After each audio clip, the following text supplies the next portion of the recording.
Backyard Farmer is a co-production of NET Television and the University of Nebraska-Lincoln Extension. Tonight on Backyard Farmer, we'll take you on a tour of Maxwell Arboretum and dig up some horseradish. That's all coming up next, right here on Backyard Farmer.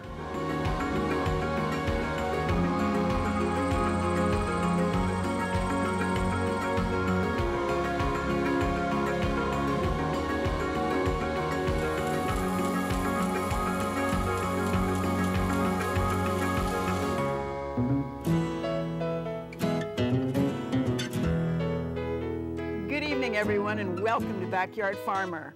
I'm Kim Todd, and we're glad you could join us for another hour of good gardening. Joining me on the panel, we have experts from the University of Nebraska Extension.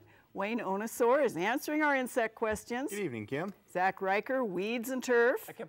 We have Kevin Corus, rots and spots. Hello, hello. And Elizabeth Killinger, all those landscape questions. Hello. You know, if you've got gardening questions, our volunteer phone panel is waiting to help you. Just dial 402-472-1212 if you live in Lincoln.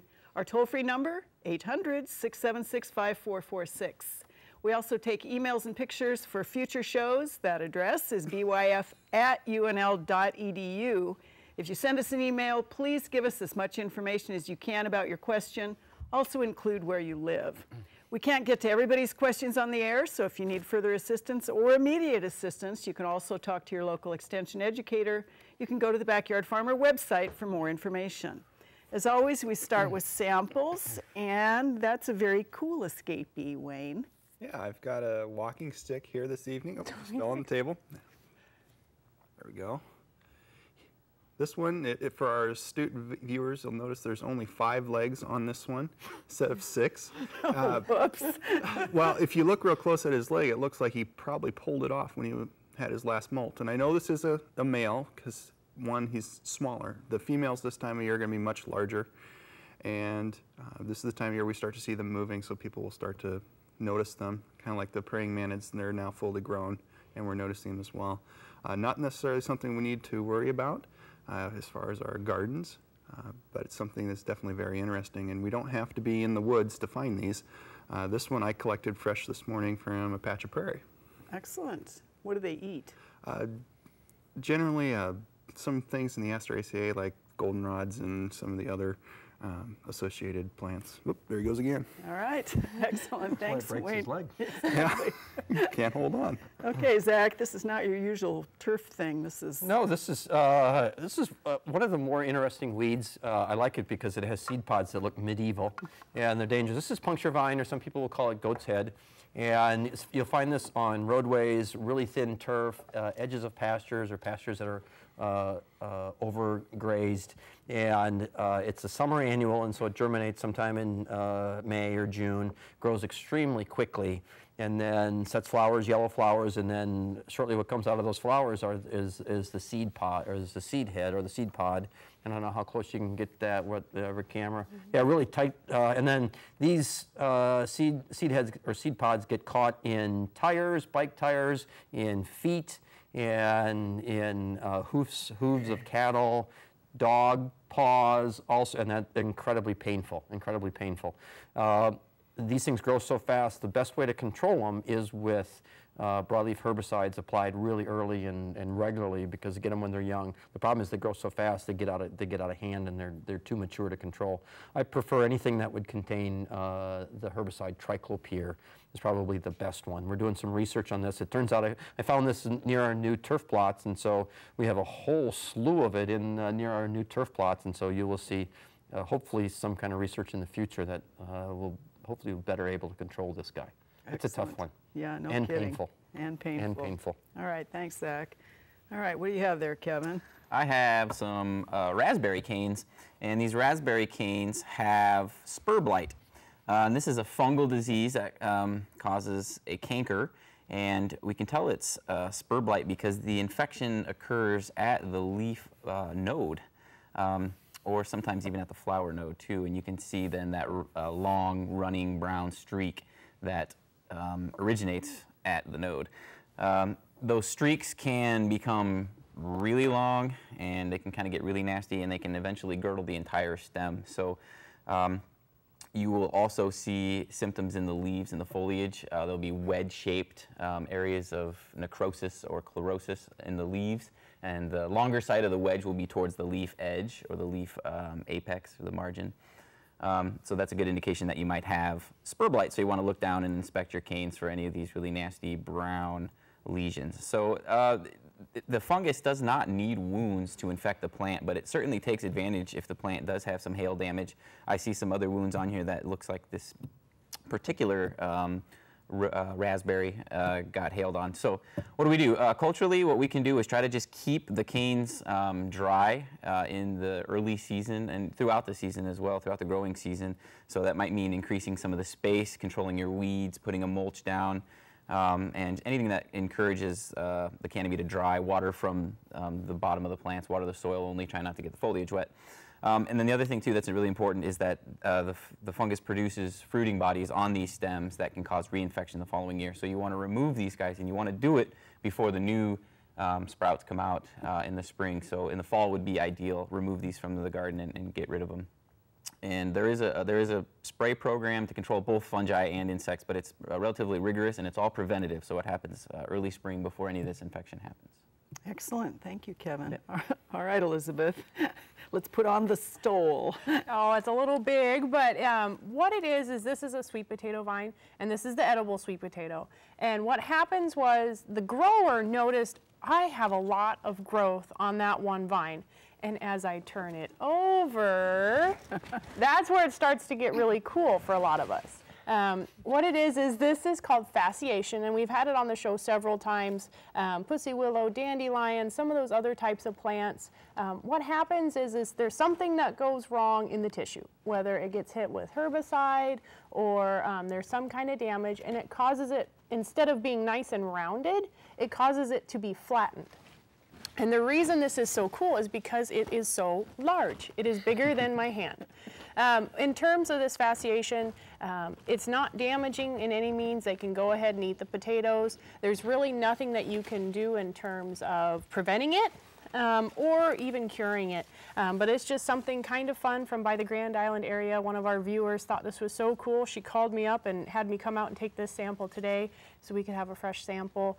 But it is really super cool, and we were all excited to see it. Weren't we, Kevin? We were. It's so awesome. It's fantastic fasciation. I'd also like to mention, too, that any cuttings or if you plant tubers, they're susceptible to have this same thing happen because it is genetically, it's passed on genetically. Wow. It's genetic. Very So I'm sure interesting. she'll be reproducing all those sweet potatoes and checking it out and following it back to see if she can really get it to grow next year, too. Perfect. Thanks, Elizabeth. That is wild. All right, you have the first picture tonight, Wayne. This is a viewer west of Kearney, and we actually had 2 or 3 viewers send in images of about the same insect. Mm-hmm. This one was on an heirloom tomato, and they're really wondering, is it a good guy or a bad guy? It's something kind of in between. It's called a bumble flower beetle. They show up this time of year as adults, and usually they're not in high enough population numbers to really cause an issue. So I would let this one go unless it's really bothering you, but then just hand pick it off.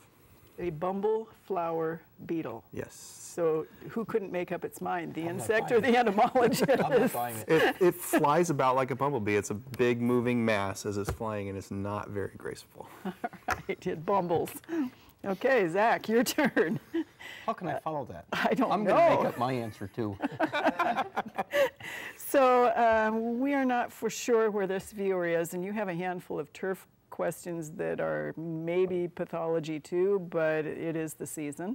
She's saying this shows up in her lawn in August and September, stays as light green circles, does not go brown, and wonders what she should do if it is not good for her turf.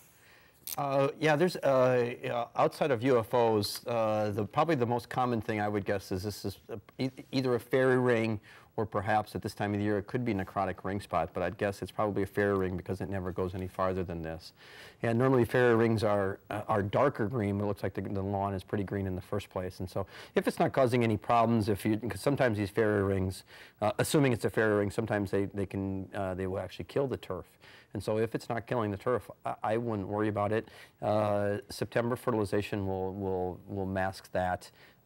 anyway, and so I don't think I'd sweat it. I don't know. Do you see anything, Mr. Disease, that I'd worry about? I think you covered it pretty well. Yeah.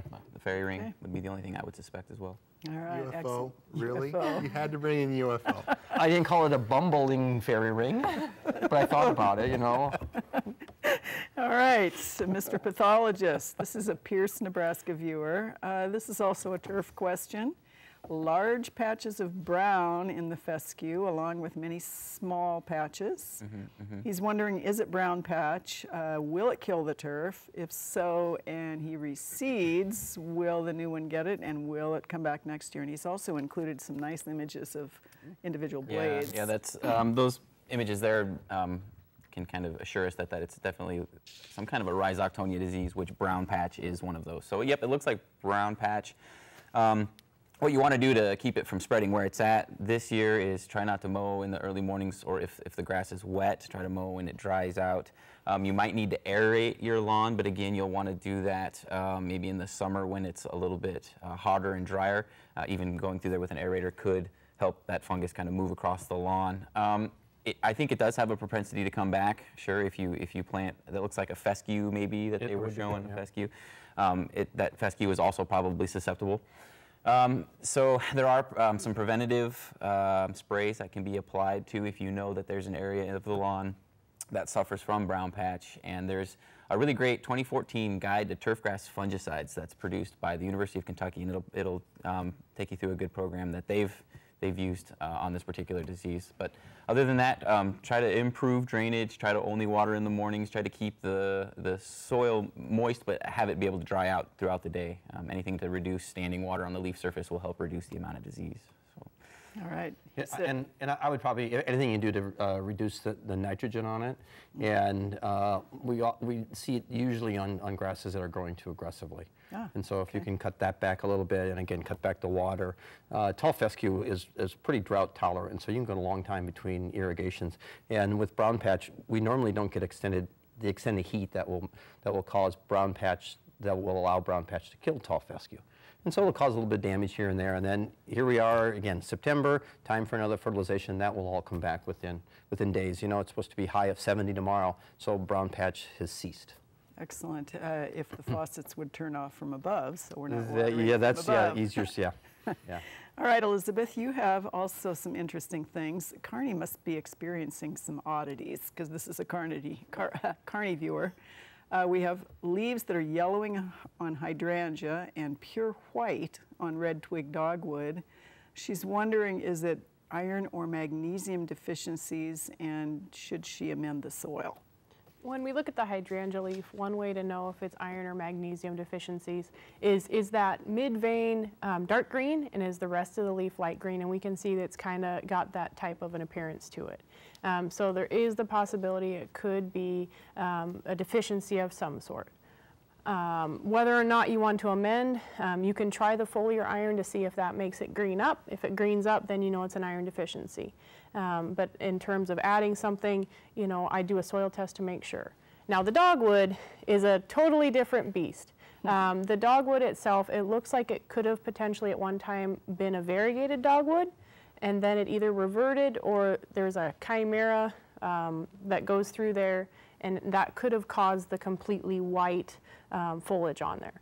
So the white foliage on the dogwood's probably just an oddity, and with that green foliage on there, it's probably just reverted back to the straight species. So I really wouldn't worry too much about that amendment for that dogwood to fix that problem. All right, thanks, Elizabeth. Well, most people get their horseradish from a jar, but there is really nothing like having it fresh into that jar from the garden. If you're looking to give your meals a little extra zing, nothing beats fresh horseradish sauce. We've been eagerly awaiting to harvest ours, and here's Master Gardener Kathy French to show us how to do it.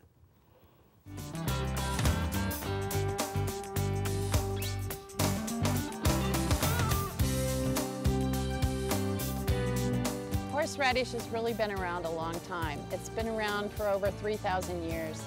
The Egyptians used this in BC days. It went up through Europe.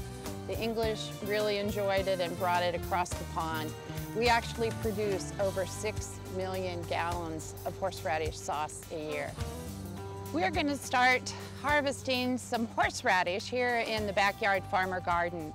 It's that time of the year. The Farmer's Almanac tells us to use any month that ends in R, and here we are already in September, so we're ready to go.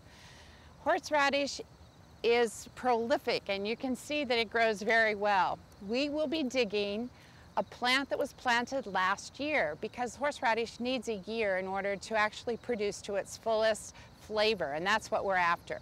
So the horseradish that's behind me is the plant that we planted in full sun last year, well-drained area. We've got great soil in this spot, so it's doing well. What we have to do is actually dig the horseradish, and we're going to be using the tubers and the roots. Horseradish is actually related to cauliflower, broccoli, kale. It's also a crucifer, one of those good healthy vegetables, so we need to add horseradish to a lot of things that'll be healthy for us. So what we need to do is actually get in and dig the tubers. So we've dug one of our plants. This is one plant from last year, and you can see there's a lot of little roots that are off of it, and that's exactly what we're looking for. We want those tubers. So how do we make this from this? The first thing that we do is clean it.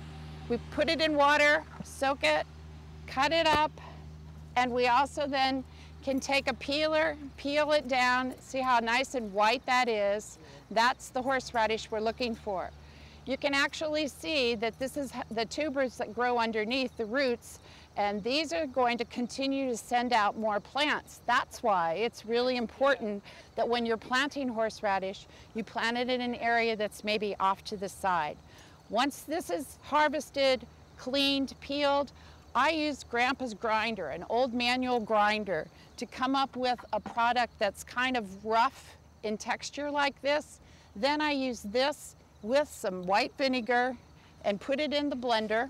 White vinegar, horseradish, put it in the blender to create the best horseradish we can offer.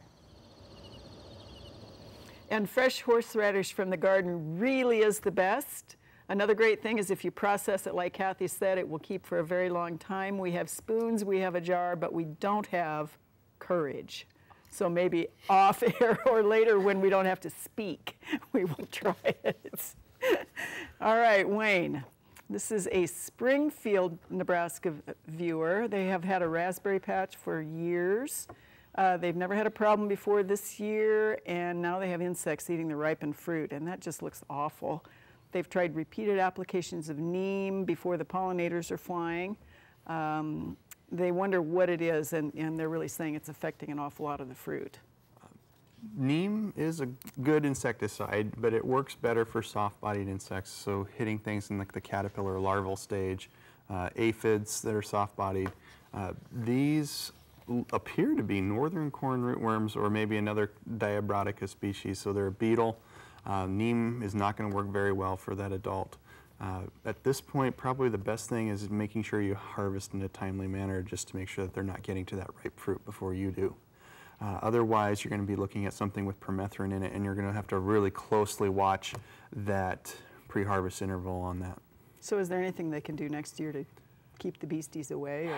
Or? Other than an intensive spray schedule, which you may not want to do, since they're trying to use neem, it tells me that they're trying to go with something that's relatively safe in their mind. So not a good thing to be spraying for. It'd be best to harvest appropriately. All right, thanks. All right, lines in the landscape, or the lawn here. Zach, you have two lawn lines. One is a Grand Island viewer that has that, and someone said it's a fungus. It doesn't go into a circle, but it does the line thing. It's grown over the 3 or 4 week period to be a longer line. That's a better one, yeah. And then the second one is a ring of shrooms and dead grass. And this viewer, this is an Omaha viewer. Yeah. So the second one is also and they think it's fairy ring on the second one. So the advice they've been given is live with it or excavate and replace the entire ring on all these things to a depth of 12 to 18 inches. They're wondering if there's something else they can do. Yeah, that's, they look like both of these are probably fairy rings, and there's multiple different types of fairy rings, and these are basidiomycetes, and again, multiple types. Some are very damaging. They can directly kill the turf. Most of the time it dies from hydrophobic soils and it gets too dry. And so one thing that you could do is, short of trying to dig it out, which I don't think is a very good solution to anything, keep it well watered. There are fungicides out there. I don't like using fungicides on home lawns. It doesn't make a lot of sense. Try to aerify it. You could poke holes through the hydrophobic area, help water movement down there. Again, I don't want to use fungicides on it. So any line in the lawn that starts to go in a circle is probably fairy ring as opposed to somebody driving around. Well, yeah, if it's, if you have straight lines in the lawn, then it's probably a abiotic problem. But if you have circular lines in the lawn, if you're mowing in circles, that's one thing. But those are generally some kind of biotic, and so it's either in the lawn. If it's there year after year after year, the same typical ring, it's probably fairy ring. If they change in size, get smaller, move around the yard, that might be either summer patch or necrotic ring spot in a Kentucky bluegrass lawn. If you have a tall fescue lawn, tall fescue is almost bulletproof in many parts of the state. And tall fescue, I don't think I've ever seen turf-type tall fescue with fairy ring in any of the lawns that I've seen in a few years of time. All right. Kevin, you have, instead of turfish, you have an elm that is leaking. I would be surprised if it wasn't. Yeah. So they're wondering whether they should be worried, and what is this? Not typically, no. It's probably bacterial wetwood is what they call it, and elms are notorious for it. Other species of tree will do it. I believe that's an elm. It looks like an elm from the bark. Yeah. There's really nothing that you can really do about it. It's often from a wound or from a prune site or something like that, or like you see, it's kind of in the crotch of the tree. They can also do that. And like I said, there's really nothing you can do for bacterial wetwood. It's actually relatively good because it's another microorganism that can actually compete with some of the nastier types of canker organisms that can come in there and try to colonize that wound site. So. Again, not a whole lot you can do. Yeah, it's just a leak. It should be fine. It doesn't really do anything with the structural integrity of the tree. So. All right, thanks, Kevin.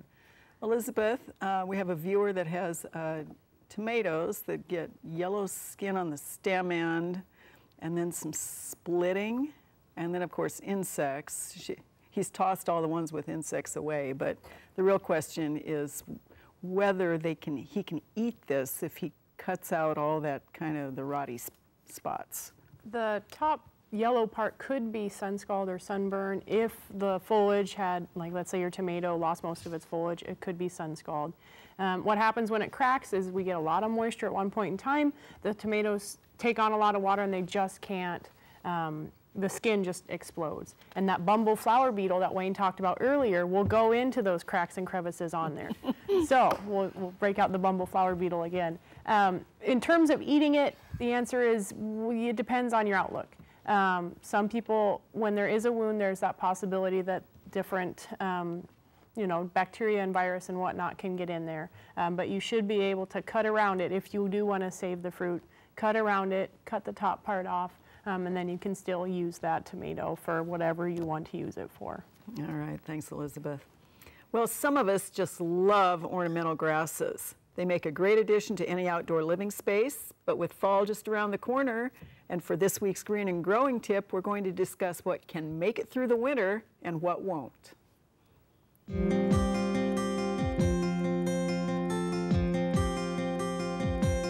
The ornamental grasses are coming into their own for the fall of the year, and that's when we get the question about what is and is not hardy here.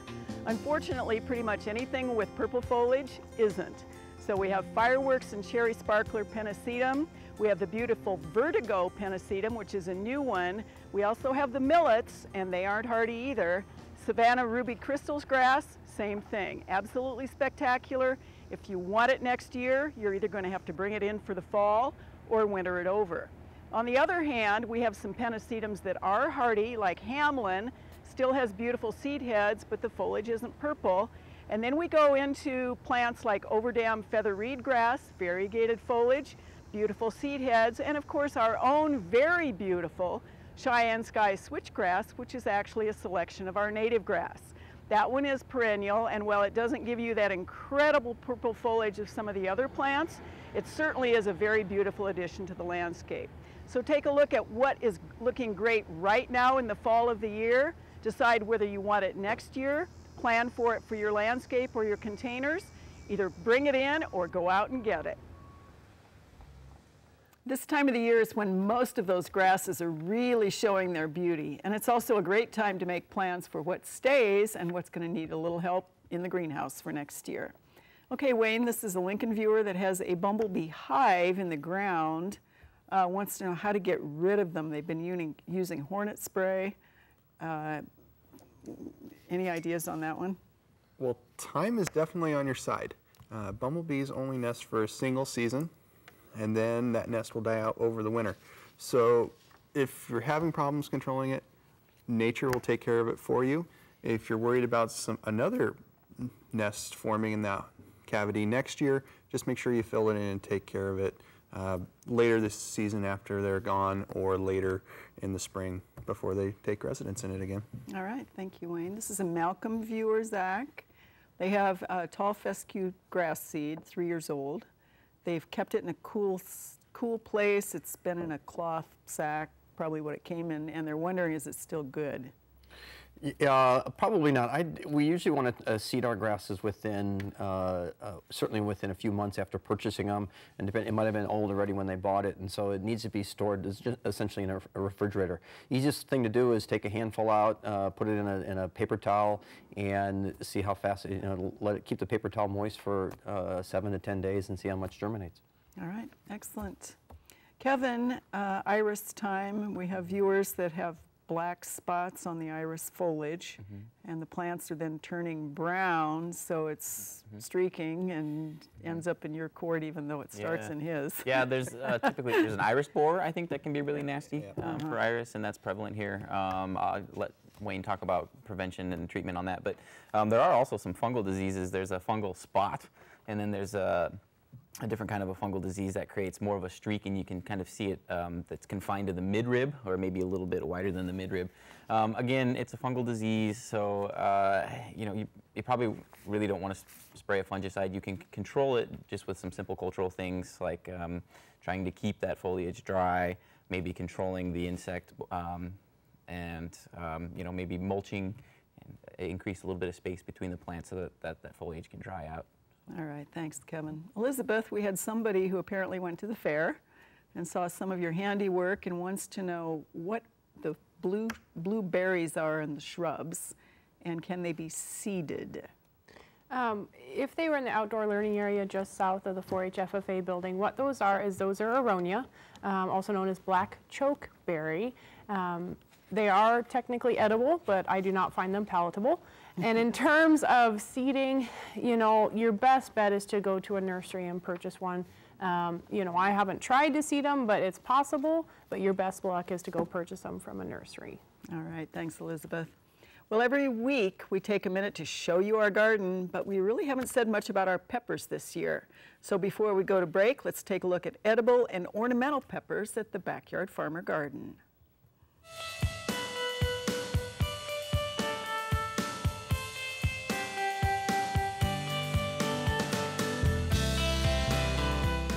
The Backyard Farmer Garden season is wrapping up, our garden is still going. We have several peppers that are looking great right now with the cooler weather that's emerging. Our orange blaze peppers are just turning orange. We've kept them on the vine waiting for them to turn from the green to the great bright orange. Our black pearl peppers are also looking great. They're more of an ornamental pepper, and they would look wonderful if you planted them in containers next year. So look for the black pearl pepper when you're out looking for something great in your container next year. Also, our Angelonia is just coming back again. That great purple looks great, wonderful against all that red from that arabesque penstemon that's still blooming.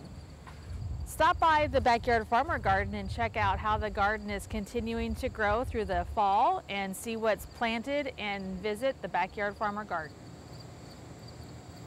Time for a short break. Coming up, we'll have the plant of the week and that favorite lightning round. Stay tuned for more Backyard Farmer right after this.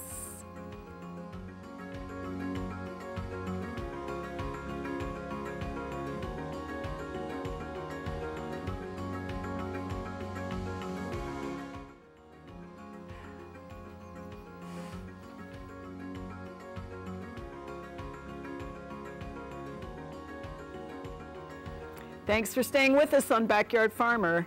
Coming up soon, Jeff Culbertson will give us a tour of Maxwell Arboretum, and we'll see Gladys's Plant of the Week. You can still phone in your questions this last time of the season by dialing 1-800-676-5446. While you're doing that, we're starting the lightning round. Are you ready, Elizabeth? Yes. We have a viewer who wants to know whether apples that have fallen off the trees in the recent storms can be used in their compost pile. Yes, they can. Why are cucumbers bitter? It has to do with the water and the heat, that the water that the plant gets and the heat. Later on, you shouldn't have a problem with bitter cucumbers. All right. Do tomatoes keep longer if you pluck them off and keep that green stem or the calyx on the tomato? They do. I have done my own study at home. All right, excellent. How do you tell when cantaloupe is ready to eat if you did not buy it at the grocery store? What Or even happens if you did? with the melons is the vine starts to slip away. It also becomes very aromatic, and you can smell the melon. And also, if it's a cantaloupe, it's going to have that kind of a pinkish color as opposed to green. Excellent. We have a viewer who wants to know whether they can leave a hydrangea in its pot or container over the winter, or should they put it in the ground before it gets cold? If you're able to put it in the ground, that would be best. If you're not able to, put it in an area that will not freeze. All right. What do you do to get butterfly bush ready for the winter? Nothing. Nice job. All right. Let's see. Pathology. It's been pretty wet in a lot of the state. Kevin, we have somebody who says they are seeing mushrooms springing from the cedar shingles on their roof. Oh, jeepers. Is that a question? Yes. They're wondering what they should do. Ooh, that's a great question. Physical removal is about the only thing I can think of. Man. Knock them off. Knock them off. All right. Knock off these long questions during the lightning round.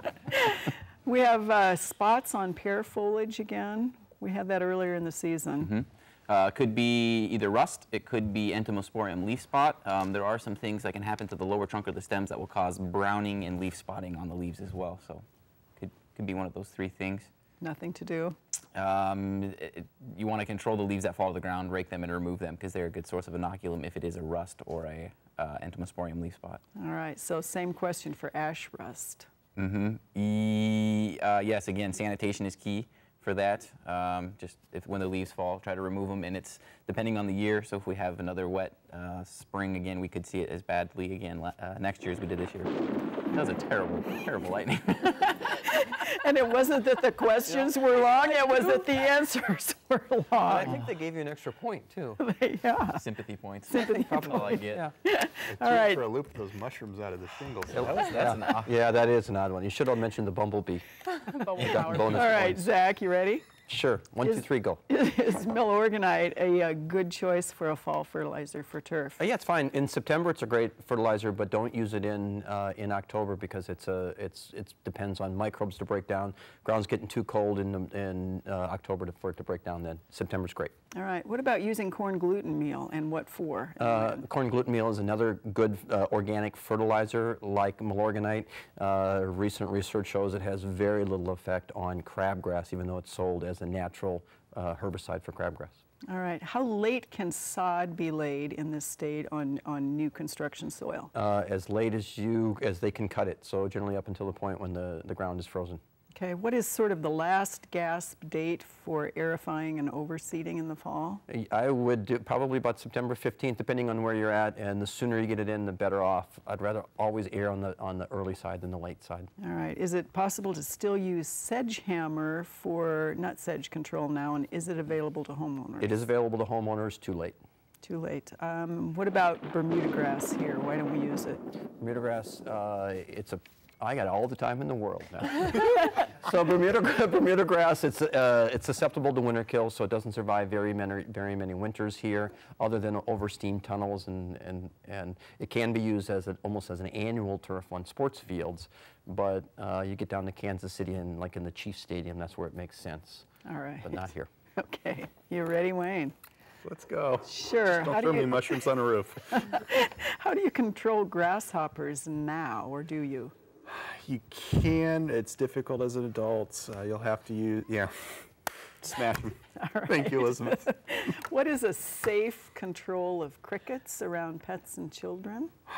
Depends on what your pets are. If you have fish, then don't use the pyrethroids that generally work well and are what are common in most homeowner insecticides.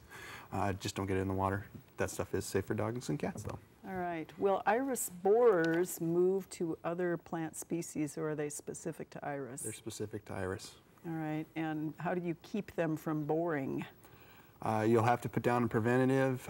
Keep those patches divided and less concentrated. You can watch for them starting down the leaf and cut those out early before they reach down to the tubers. All right. How far north are we finding praying mantises now? Farther north than this. I mean, we'll find them all the way up into South Dakota and further on, depending on the species. All right. We're still seeing lace bugs on the oaks. Is that unusual? I don't know. Okay. Can't answer that one. Oh, gave Wayne's first point to Elizabeth, apparently. Oh. For some reason. Yeah. All right, Elizabeth, what has Gladys brought us today? Gladys has brought us some really great looking annuals here in Nebraska. The light pink one is Cleome, or also known as the spider plant, and it's easy to see why they call it the spider plant.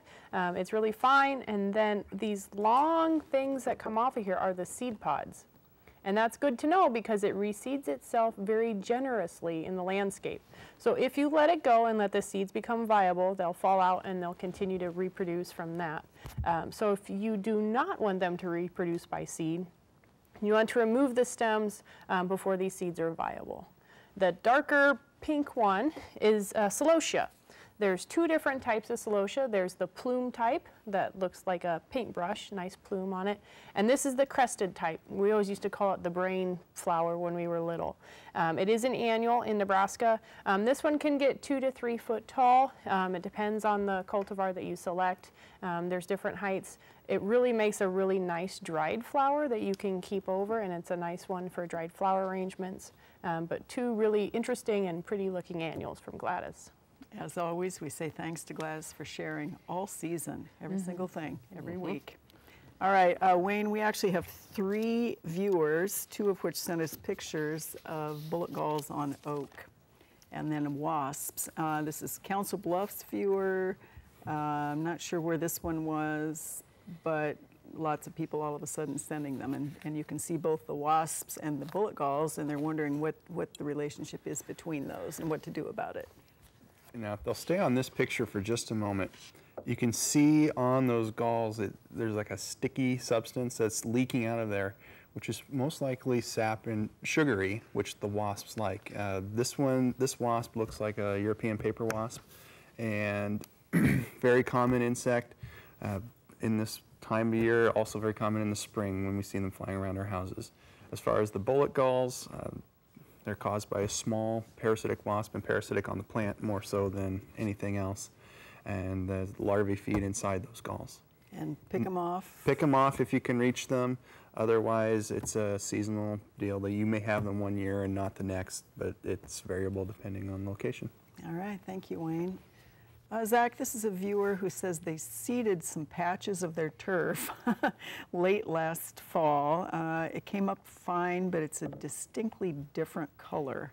And they're wondering, and the light color is sun. That's not turf. Yeah. But they're wondering how they can make it match. Yeah, that's always hard when you spot seed into a lawn, and that area was thin, and they came back in with a different type of, I can't tell if it's bluegrass or tall fescue, and it's virtually impossible to be able to match up those colors. And so I always suggest, if you're going to overseed a lawn, overseed the whole thing, or if you're just seeding a dead area, make the whole thing dead and then reseed it because you just can't match it up. All right, thanks, Zach. If that's what you care about, if you want a uniform lawn. All right. Kevin, this is a Randolph, Nebraska viewer whose daughter is in Minneapolis and sent us this picture of her yellow tomato that has these weird hard patches. First it's a hard patch and then it has moldy spots under the skin. She says it feels a little bit like a callus. And not soft. So any idea on this? Nope, I have no idea what's causing that, but I'm pretty sure that it's not a pathogen. It looks like it's either maybe sun scald or possibly some kind of an insect. A sample. A sample would be great. What I'm getting to is that I don't think it's a pathogenic agent that's going to be infectious and take control of the whole tomato. There might be some fungi and stuff that finally come into that kind of that dead area and take over, and that's why he's seeing some of that fuzzy stuff below the surface of the skin. So cut it out and eat it, should be fine. I don't think you'll have the problem again next year. I think it was just a physiological thing. And maybe just associated with the yellow tomato, too. Possible too. Heirloom, looked like an heirloom type. Yeah, excellent. All right, Elizabeth, this is a tree question with a fungus among us, but you want to talk a little bit here about the tree itself. They're saying it's about 10 years old. It's had this fungus for a long time, southwest facing. They're saying the tree is remaining healthy. What do you think here? What it looks like is it appears to be a maple. Maples are really prone to frost crack or sun scald most of the time because they're thin barked. During the winter, on that south side, it heats up and it causes that cracking to come through on the bark. The sad news is that tree will always have that wound there. It'll seal over it, but it doesn't appear that tree is starting to seal over. And with that fungus, it's showing that there's some rot inside, which with that dead wood exposed. So, you know, yes, the tree may look healthy, but that fungus is telling a different story. Right, the structural stability of the tree has been compromised at this point, unfortunately, and pretty low to the ground too. So yep. So a high storm could come through and where maples tend to be a little bit weaker wooded too, that would maybe an opportunity to try another tree in that location. All right, thanks, Elizabeth. Well, next week will be the final show of the season for Backyard Farmer. We'll be taping our show out at Maxwell Arboretum here on East Campus at the University of Nebraska. Here to give us a tour of that great place is Jeff Culbertson.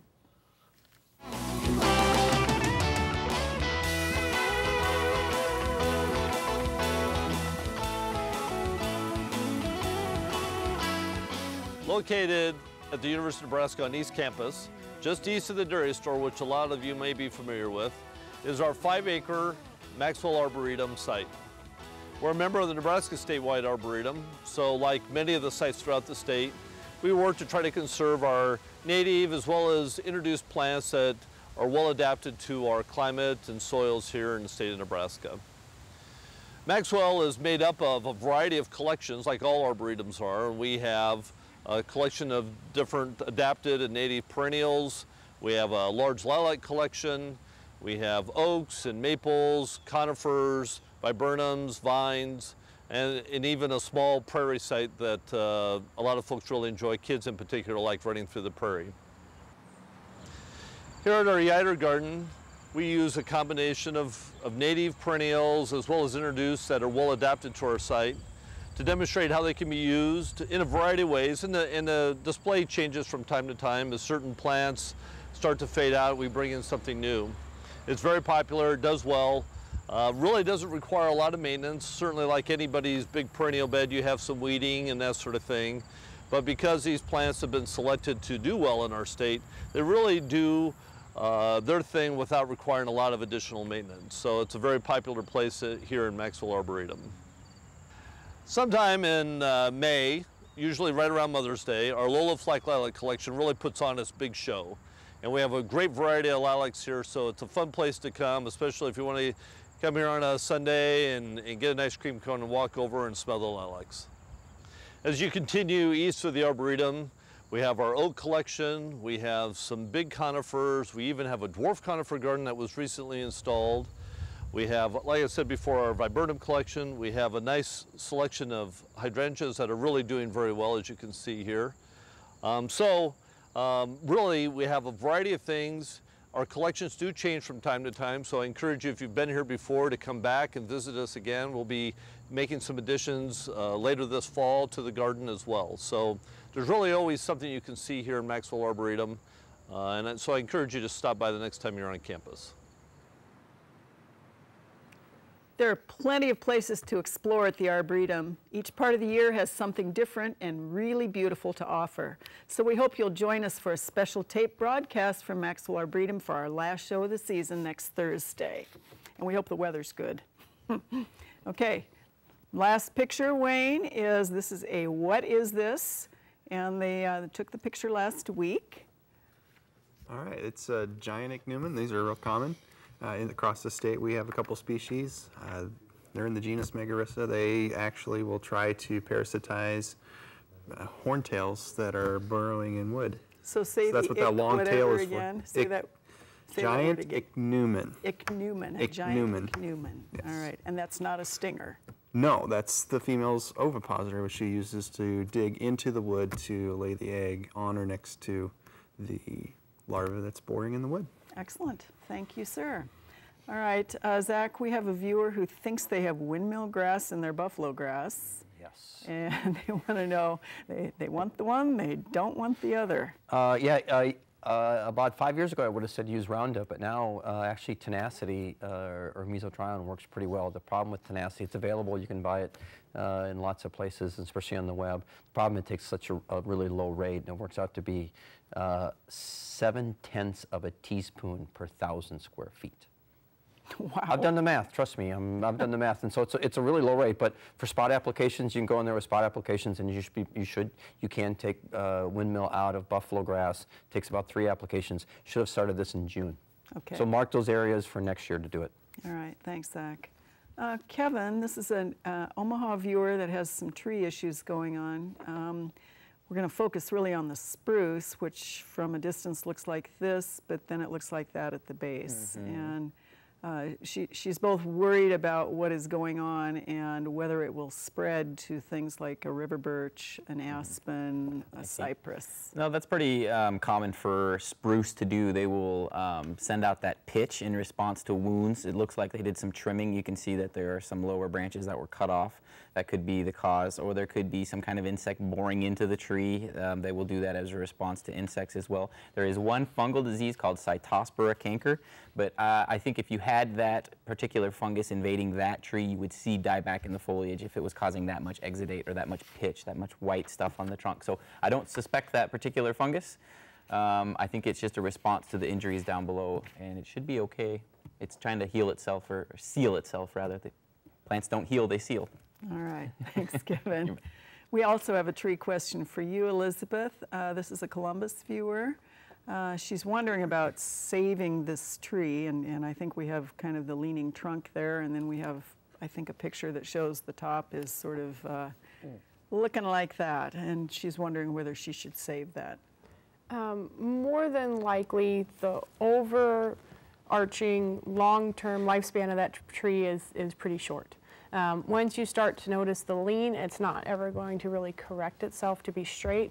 And once you start to notice the soil starting to heave on that leaning side, then you know that that tree is going to topple. And with that top dieback, you know, everything's working against that tree in that particular location. So again, another opportunity to try another tree out there.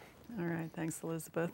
Well, we still have announcements of things going on in the gardening world, and we're going to start with one that is the Rose Society Annual Rose Show, September 14th, 1 to 4 here in Lincoln. Submissions, number on the screen for people who want more information on that one.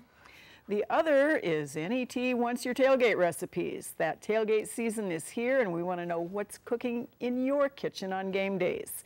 NET is collecting those favorite tailgate recipes to create a special cookbook.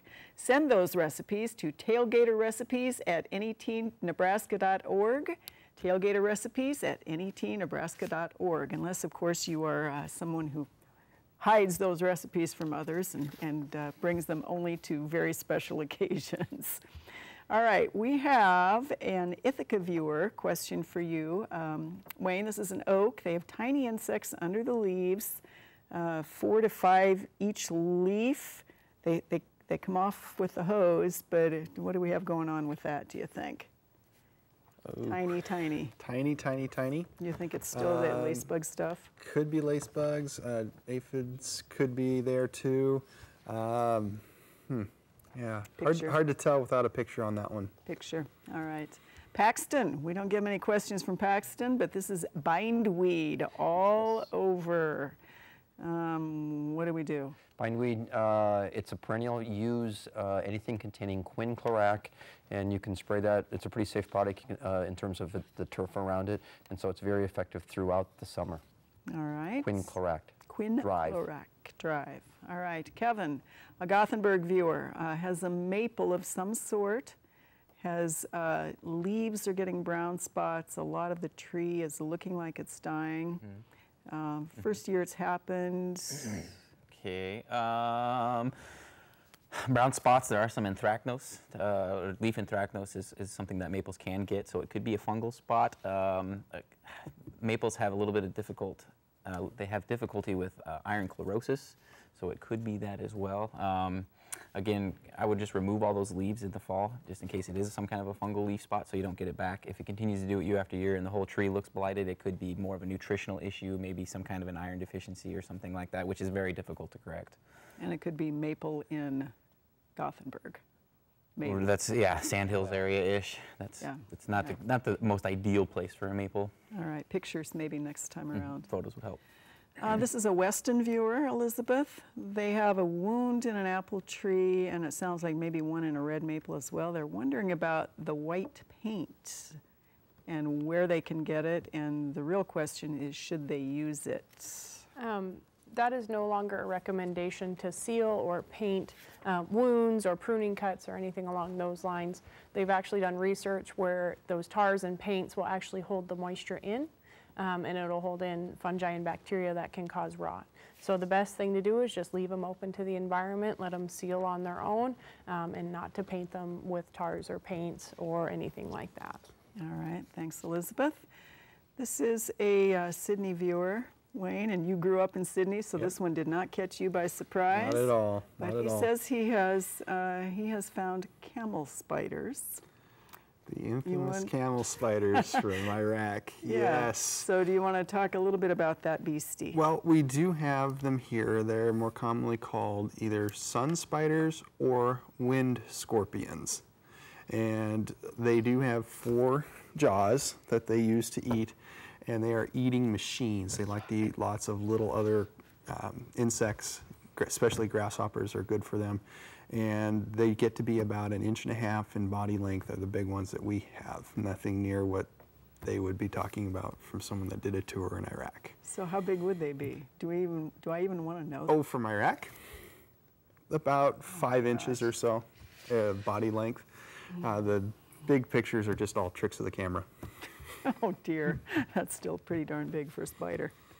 All right, we don't know where this person is from, but it's not going to matter, Zach. They have fertilizer in the bag, and it is a rock hard. What do we do? Yeah, that one's really hard. Best thing you can do is just break it up, almost like breaking ice in a plastic bag. Just break it up, because there's really no good way of disposing that.